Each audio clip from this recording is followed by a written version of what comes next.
So back to our beautiful Mr. A. Sorry about that. My little 4-year-old, who's almost 5 actually, on the 27th, she's normally here helping me for doggy day school and for the structured play programs. So sometimes she needs assistance and I have to take a moment and then go help her, which is perfectly fine.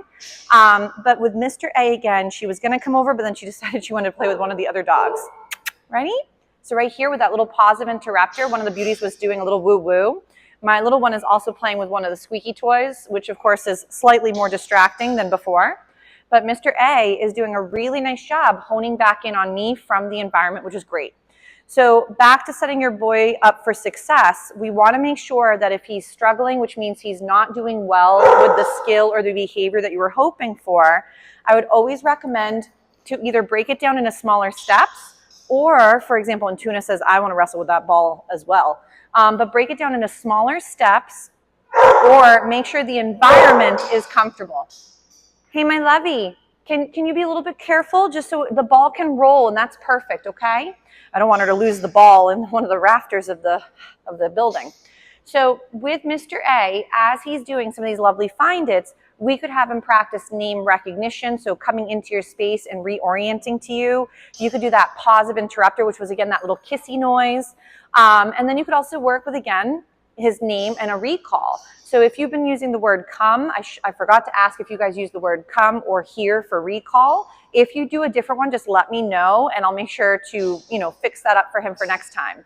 So with Mr. A, we want to go ahead and let's say we're going to send him away for a little practice for recall. So I'm going to send him away with a snack, and then I'm going to go, Allston, come, and then yes to feed the handsome guy.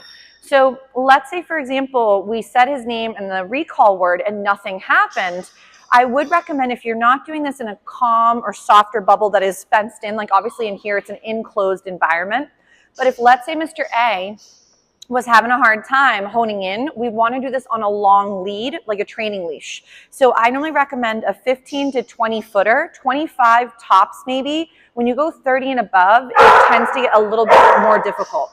Miss T says, I would like to have that Wild Lady toy. Ready? Find it. So with Miss T, no worries. She just says she would also like to play with your ball, but that one's for Miss K for now. I'll do a couple little find-its. There we go, cuteness.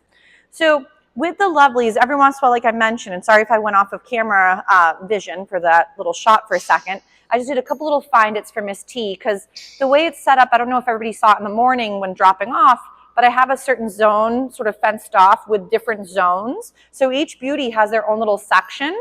I also have suites or like sections in the back of or the front of my building where the beauties can go in, nice job, for rest periods or to take a nap or some little decompression. Again, this doesn't mean that all of them go in for nappies in those bubbles. It just depends on each puppy's needs or comfort range. So for Mr. A, again, we're sending him away. Allston, come. Yes, nice job.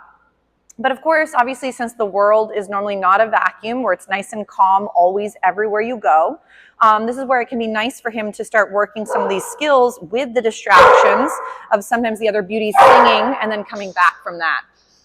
Nice job, Ebba. But Hippo, just make sure she gets little breaks, okay? She's doing a very nice job playing. So with our handsome guy, I'm going to again send him away. And then Allston, come. Yes, nice job.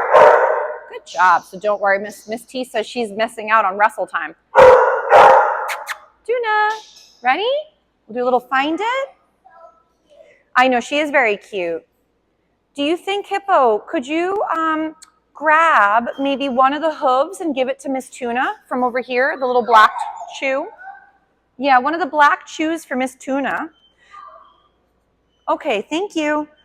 All right, so with our handsome guy, let's say, again, you're working in an environment that's a little bit more challenging. We don't want to say the recall word over and over. So there's a couple moments where, let's say you said your puppy's name, you asked them to do the recall word, and let's say they're busy, they're rolling in something, or they smelt something, or they're busy finding bunny poop, whatever it might be. In that situation, you could get about half the distance. So let's say I send my boy away, we're pretending he's distracted, I called him once, nothing happened.